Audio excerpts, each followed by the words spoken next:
Before we get started, I just wanted to discuss a few things.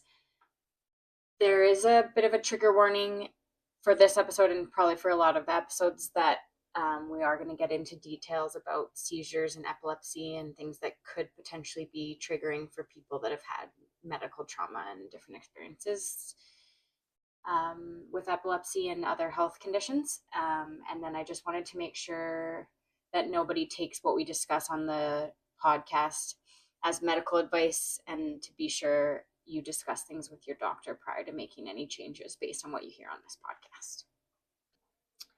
One other thing to note, as I am getting used to the whole podcast recording thing, my mic did cut out a few times while I was recording initially, so I will be jumping back in looking a little bit different to fill in those gaps and add a few extra things. So thanks for understanding. Hello and welcome to the very first episode of the Epilepsy Diaries. I'm Lauren, and I'm a mom, an herbalist, an education assistant, and just in the last 8 months in my 30s, I was diagnosed with epilepsy after having 2 episodes, which is what I'm going to talk to you guys about today. This is all brand new to me. I've never recorded a podcast, so I'm hoping it goes well and you enjoy what we can bring. So a little backstory on me. I grew up in Calgary, Alberta in Canada. Sorry, my dogs might make a little noise. And I was generally pretty healthy. I dealt with some digestive issues that ended up being an IBS, irritable bowel syndrome diagnosis, just based on the process of elimination. All the other testing they did was fine. So, and then I've always had anxiety, but I didn't get diagnosed with generalized anxiety disorder until the last year or two. And that was when I was put on an SSRI called escitalopram, which actually has really, really helped me. This was a little bit before my epilepsy diagnosis, maybe a year and a half or something like that. But and I've always had kind of weird things go on with my nervous system, and always thinking back to how I don't have that many childhood memories, which now I'm wondering if it is connected to my epilepsy, or it's kind of hard to piece it all together. But growing up, I remember sometimes feeling like I was in a dream state when it was my waking life, and I would always kind of wonder, like, is this a dream? And kind of have to like talk myself or snap myself out of being in that state. And I still to this day sometimes get it, but I used to get feeling in my mouth like my tongue was bigger than it actually is, like not in a physical sense that it was swollen or anything, but it just felt like large in my mouth. And I'm not sure if this is actually what it is. Based on what I talked to my neurologist about, it might not be. But then after my epilepsy diagnosis, I researched and found out there's a syndrome called Alice in Wonderland syndrome, which is it's actually something that I read the person who wrote Alice in Wonderland had, because he would, in the story, he would write about how she would get big and small and sizing would change. And that's something that we as humans can experience, and it can be connected to epilepsy and migraines, is what I read. So that's an interesting piece. Yeah, so that's kind of the backstory health wise. And then leading up to that, I had my son in 2020, so he would have been 4 when I had my first episode. I was in full-time school while he was still in preschool, so he was only away from the house about 5 hours a week, and the rest of the time he was with me. So I would stay up late to get the schoolwork done. So there was a lot going on in my life, which I think maybe had something to do with maybe triggering the first episode. I'm not totally sure, but luckily we live early, and I had just gotten home from driving back from the closest little community to us, which is called Fernie. My son had swimming lessons. We drove the windy mountain road back home, and just as my husband was getting home from work, I was having a conversation with him as I was getting my son a snack at our fridge. And he said that all of a sudden I just dropped on the floor. And at first he thought it was a joke because he didn't know what was happening. This has never happened to me before. And both my son and my husband kind of were wondering what's going, rushed over and were trying to help. And my husband, I think, tried to get my son kind of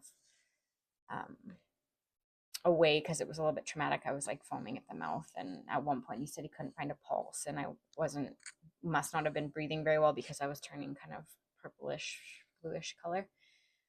So he got the emergency services on the phone, and the ambulance was on its way, and the first responders in our community were on the way, which luckily are a lot of them are friends of ours. So as I finally like came to on our kitchen floor, I was surrounded by friends, and my husband and my father-in-law was here too.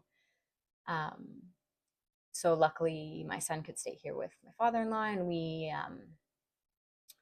took the ambulance into another community called Cranbrook, which is a larger city center about 45 minutes away.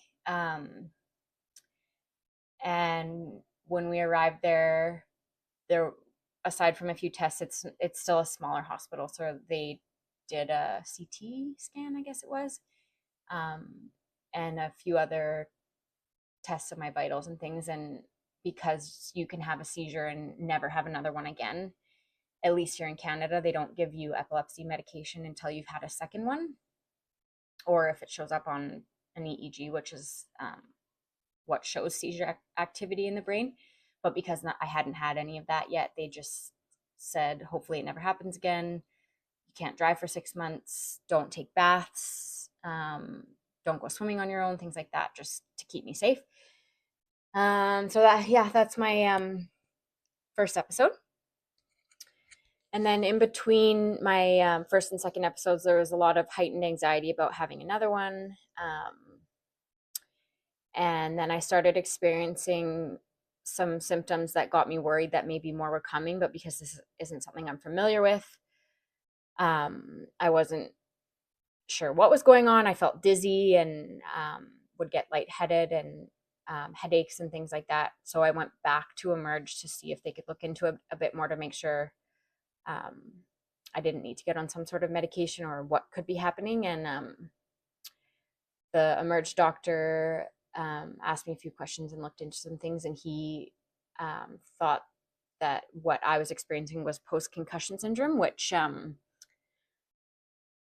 it was a while after. So if I had gotten on that regime a little bit quicker, I might have seen results sooner. But I, at that point, was going back to no screens for, I think it was close to a week, and then slowly reintroducing, which meant I couldn't do a lot of my schoolwork, and made things a little bit difficult for like keeping in touch with people when people were wanting to know how I was doing and things. So it did make things challenging, but it definitely did help. I did need to take that time to rest my brain after I did fall in between our kitchen table and fridge and put a dent in the side of our brand new fridge.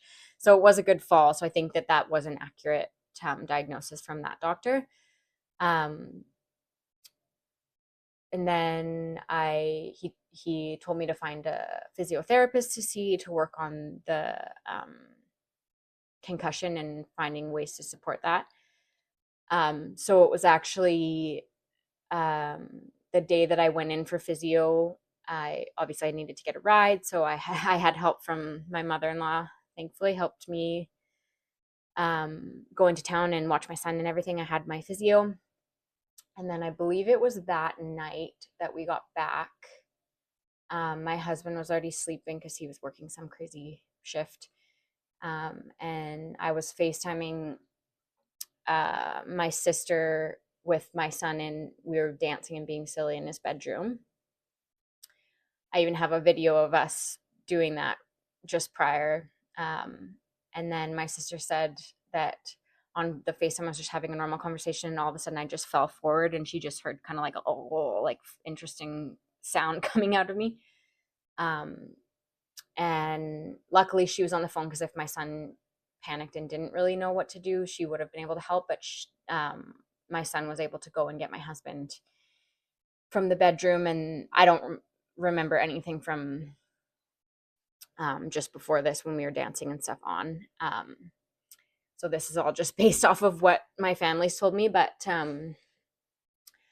so I went into that seizure, and my husband got like the emergency services on their way and everything. And at that point, I think I was coming out of them and seeming like kind of on another, like I don't remember anything I wasn't coming to in that sense, but coming out of it in terms of not seizing anymore, but seeming still like I was on another planet is how my husband explained it. And then I would go into another seizure. And I know one of them, they had, with help from the first responders, they had brought me out into the living room.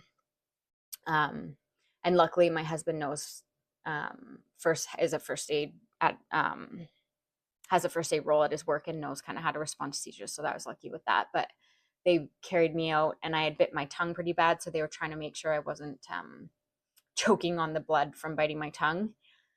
And then the ambulance came and they got me to Fernie, so that small community that's close by to us.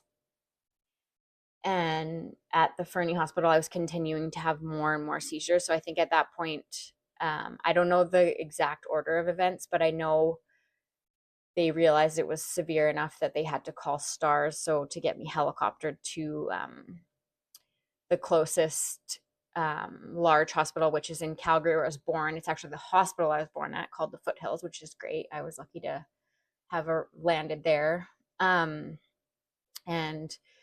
during all of this, I was put into a medically induced coma, and this was to try and stop the seizure activity, the like lightning storm going on in my brain. And this was when they were able to do all the testing that they needed. I don't remember almost any of that. I was in the coma for between 4 and 5 days, I believe it was, and I think they tried to wake me up a couple times. I was really lucky. All my family drove and flew in from different parts of BC and Alberta. My uncle was there, who's a retired doctor, and he's amazing, and I'm so grateful that he was there to kind of help my family understand what was going on, from taking medical terms into kind of the more understandable, like layman's terms. And he was able to be there in the more through the more challenging periods, like when my breathing tube was removed. He said, I don't think any of you want to see this, like you probably want to go, but I'll be here to support her. So he helped me kind of snap out of the anger of getting my breathing tube removed. But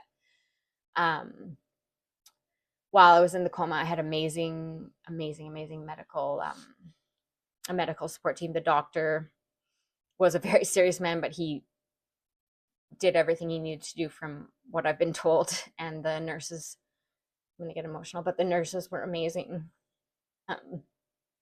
One of them was even like braiding my hair, and they'd give me nice like baths with the little basin and everything. And when I did come out of the coma, I think I was clearly awake much longer before I can remember coming out of the coma. But I know that while I was in it, I had some crazy dreams that I was in like a hospital from like war times, or like a very old style hospital. And I was convinced that I was in a different hospital room at one point. I kept having to ask my family, have I been in this hospital room the whole time? And they had to explain everything that happened. I didn't have a clue. And I think my main concern was just how my son was doing. But in that moment, I was just so grateful that I was able to push through and fight, because he's at a stage in his life where I'm so needed, and I'm so grateful that I made it through.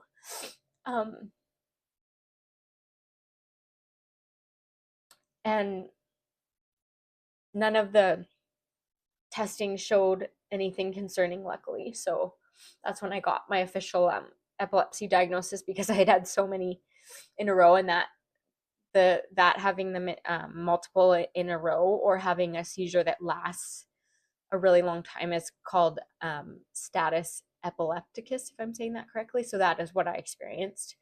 And that's why I had to go into the coma. And I know there's a lot of other people with epilepsy that have experienced this too. Yeah, thank goodness for modern medicine. But so I was given Keppra, and it seemed to work well for me, so that's what they kept me on. My body was like in excruciating pain, and it was hard to begin getting myself back out of bed and going to the bathroom. But while I was in the hospital, I tested positive for some form of, I think, influenza. So my family had to get, poor family had to get into the full PPE, and I couldn't go out to go to the washroom even once I was up. So the nurses had to bring the once my catheter was out, bring the commode for me to go in. And one of them was such an angel. She, every time she wiped for me, and yeah, they're just really caring medical team. But so I was able to speak to some of the neurology team, and thinking that I was maybe going to go up to the neurology unit in the Foothills Hospital, but everything seemed to be going really well. So I actually got discharged after I think it was a week that I was there, straight from the ICU. I need to take a breath. Straight from the ICU back home, which my uncle was saying like barely ever happens. Normally you would go to whatever unit after the IUC to have your recovery process. So that was really lucky. I recovered from, at least in terms of like from a hospital standpoint, I recovered quite quickly, but it was quite hard to hold my head up. And my neck was in excruciating pain. I had really bad rib pain. I think one of them was even misaligned, either from my seizures or from being in the bed for so long. I'm not totally sure, but a lot of body pain. I couldn't lay flat on my back without having pain in my chest and ribs. And my uncle was great, and told me lots of what went on, and warned me that it would be probably quite long recovery process, which it was quite long. And he was also honest in saying that while that was all happening, they didn't know, first of all, if I would wake up, or if I did wake up, if I would have severe brain damage. So I just feel terrible for what my family had to go through. Can't imagine, but because I was out for all of it, I don't remember any of it. Like physically, my body was going through a lot, but luckily I was not conscious. So yeah. And my community, like all my family kind of came together for us. My son was with my husband's parents, and they just tried to keep going with his routine, and all of his friends and our neighbors like took him in like he was family, and started a GoFundMe, and because my husband was off work and everything, and the amount of people that come together during times like these, like medical emergencies and things, is just amazing. So I'm forever grateful for that. They made us meals, and yeah, so I didn't think it was going to be this emotional. I haven't talked about this in such detail in a while. So but yeah, they're quite incredible. My son was just told that I was just sleeping. I just needed to sleep for a really long time, which I guess was kind of true, but he didn't have to know the details of how severe it was, and what was going to potentially be the outcome, until we actually knew once I had woken up. So I was super grateful for that. Yeah, take a minute. Okay, we're back. So I was discharged, and luckily my uncle, who lives in a smaller community outside of Calgary, took us in, and let us stay there until I felt ready to go back to my son, because I knew that he would be wanting my attention, and love and support. And after all the traumatic stuff that had gone on, I expected that and wanted him to have support for me after all that, but I just wanted to make sure I was ready. So we had that, which was great. We could rest and be in a supportive house with someone who has a lot of experience working as a doctor. So that was amazing. They live right on the river. It was really nice. I got some time to just kind of transition back to my new normal. um, so when we finally made the trip back home, um, I still had to do lots of resting, which was hard for my son to fully understand, even though he knew that I had gone through some stuff.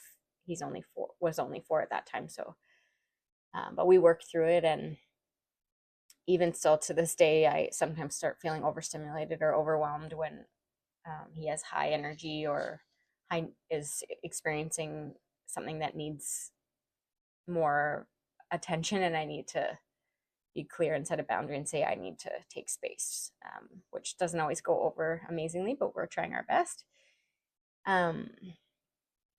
So I'm still on the Keppra, which seems to be working. There might be a little bit of the Keppra rage or heightened irritability, but nothing that's too concerning at this stage.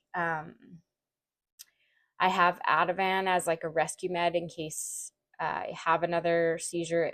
It's specifically for if they're longer, but because we live early, it's nice to have that. In case I have a seizure, then the Ativan can help you come out of the seizure. Although when I had my status epilepticus, they were pumping, I think intravenously is my understanding, Ativan in me, and it wasn't doing what it needed to. So, but that's the goal of the Ativan. And yeah, haven't had to use that yet. So fingers crossed that we won't have to, but I keep that Ativan on me at all times, especially if I'm going anywhere by myself. I have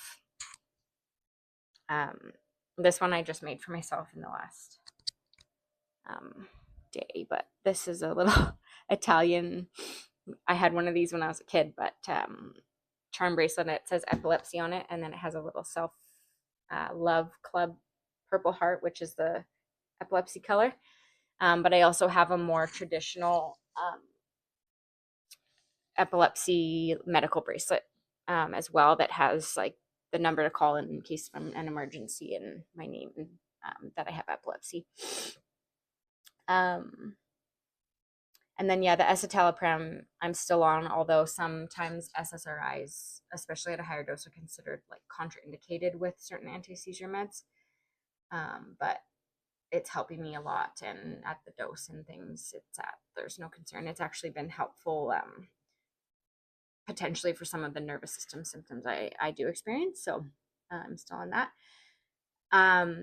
A side note, as a herbalist and just someone who, even growing up when herbal medicine and like natural remedies and things weren't necessarily something I grew up with, I was still, for some reason, like I would avoid pharmaceuticals. Like if I had a headache, my mom would say like, "Oh, just take an Advil," and I would say, I'll push through it. I'd rather not." So it was a hard transition, especially just getting to the point where I knew I had to get on something to help my anxiety because it was preventing me from wanting to drive my son places because the anxiety was so heightened. This was before my epilepsy, but and then now being on a medication, like a dose critical medication that has to be taken every 12 hours. But it actually helped my epilepsy experience, actually helped me my coma and everything move out of worrying about taking medications, because I know that this is like a life-saving medication for me. And I'm actually, sometimes when I'm feeling off or tired, or if I have a virus, which both times I had episodes, I think I had a little bit of, for sure one of the times, but I think both times a little bit of some virus, which can be a trigger for a lot of people. Knowing that my next dose of epilepsy meds is coming soon actually makes me feel comfortable, because I know that I'm getting the support I need to hopefully prevent a seizure from happening. And forgetting medication is actually one of the highest triggers for epilepsy. So yeah, now my new life chapter with this epilepsy diagnosis, there's been a lot of different emotions around it. Obviously, there's some anxiety.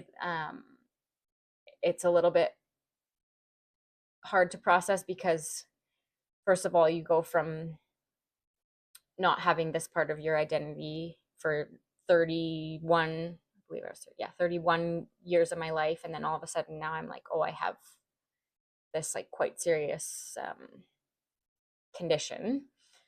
It's quite a big change, especially at the age I'm at. And the anxiety of thinking that another one's coming and wondering how severe it could be, because I do have that tendency to go into the multiple seizures one after another. So that's been tough, but it's also brought me a lot more understanding for people that have chronic illness, for people with epilepsy. Obviously, I have had almost no exposure to epilepsy. I think it's not talked about enough because it is so common. It's said that it's 1 in 100 people are diagnosed with epilepsy. And the only exposure I think I've ever really had to it in my whole life was talking to a friend in high school. And the only reason it came up in conversation was because I was having grapefruit juice, and he said, oh, I can't drink that because I can't have it with my epilepsy medication. And I was like, oh, you have epilepsy. So that was kind of the only time I'd ever even talked much about it with anyone.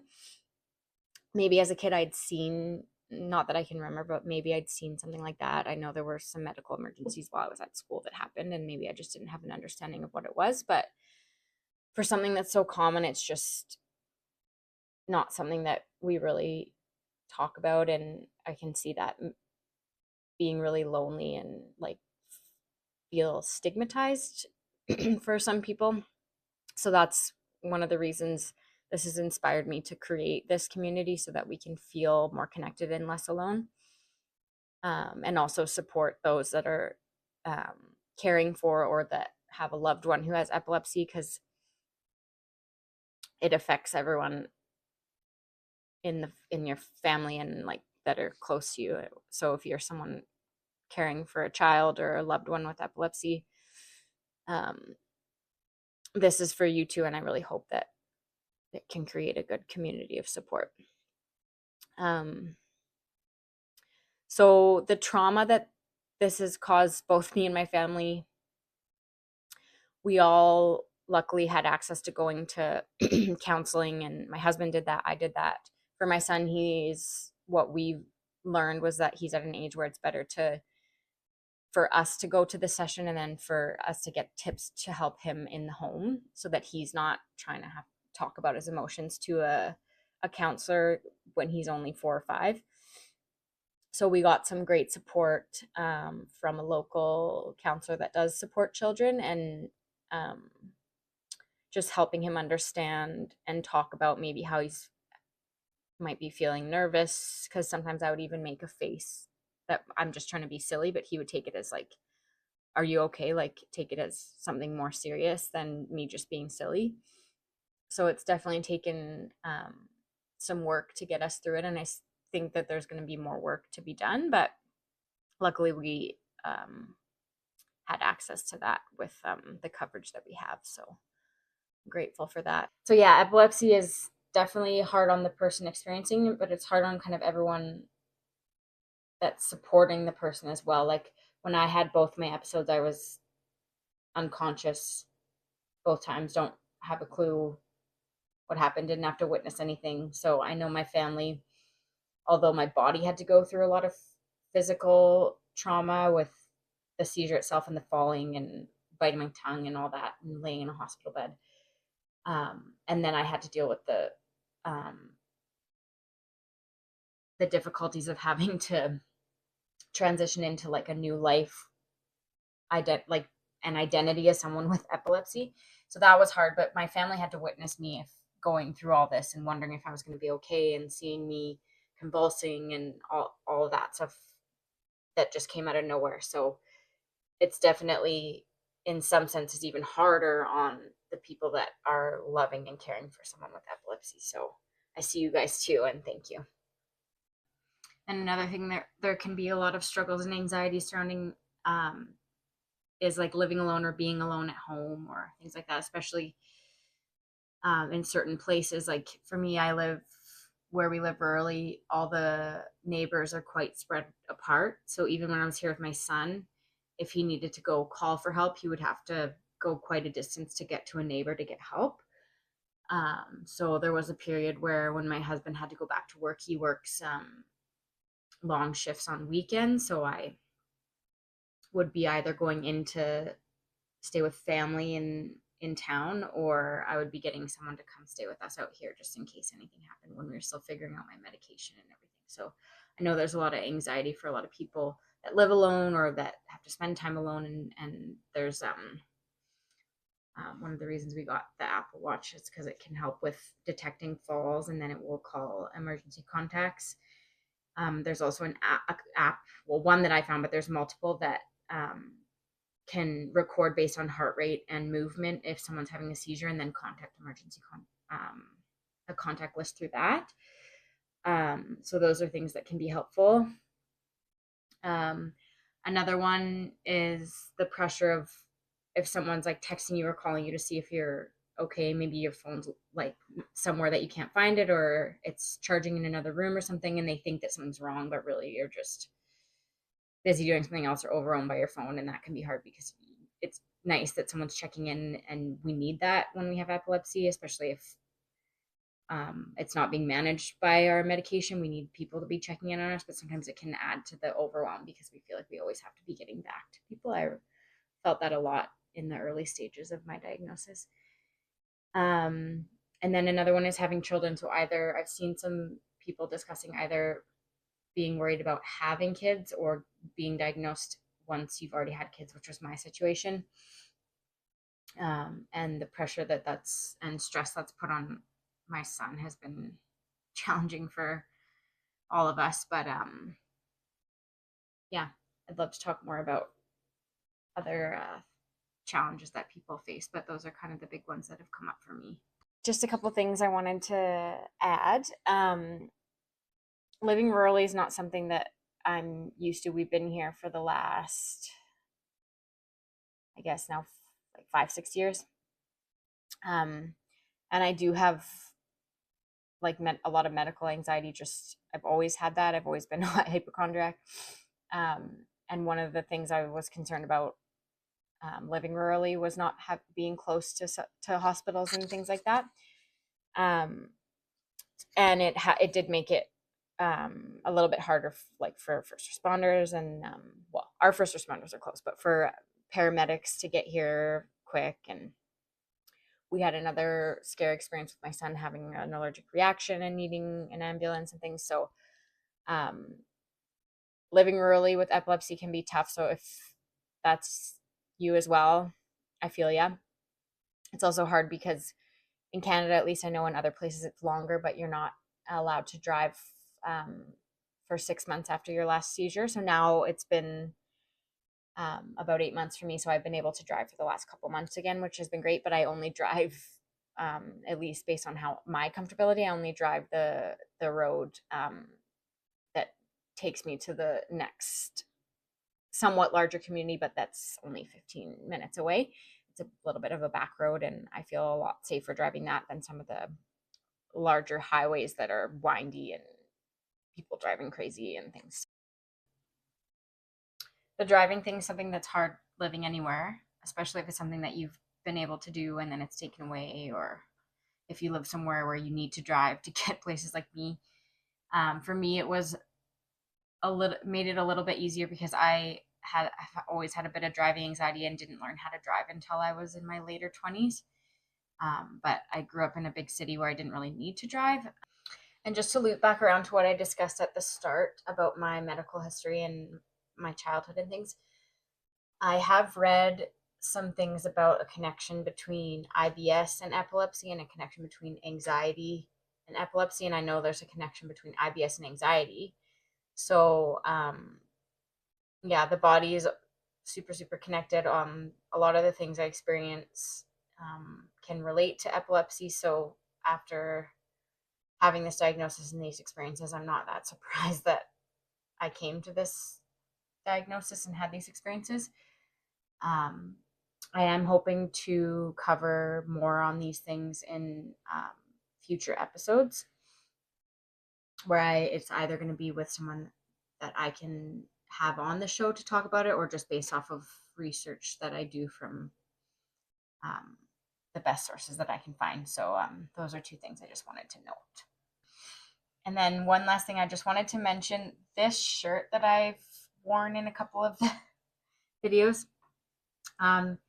When I came out of my coma, my husband, when we first went to the hospital near us during my second episode, when I had the multiple seizures in a row, because of our first experience of going to the hospital and then just being sent home, he didn't think he needed to pack much, and also he was just in a rush to come support me. So when I got out, I didn't have much of anything to wear. I think they had to cut some of my clothing off, and so I just had like hospital pants and not much at all to wear. So since we were staying there for a little while at my family's house, we went on like a little winter's shopping spree, if you will. And this was one of the shirts that I picked. And I wear it a lot at my work when I go into work as an education assistant. But it's special to me in a more meaningful way because I wore it when I was still feeling really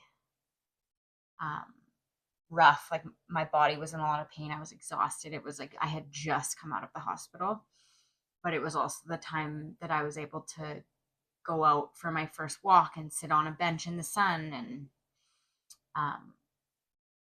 be out of the hospital bed for the first time in a week.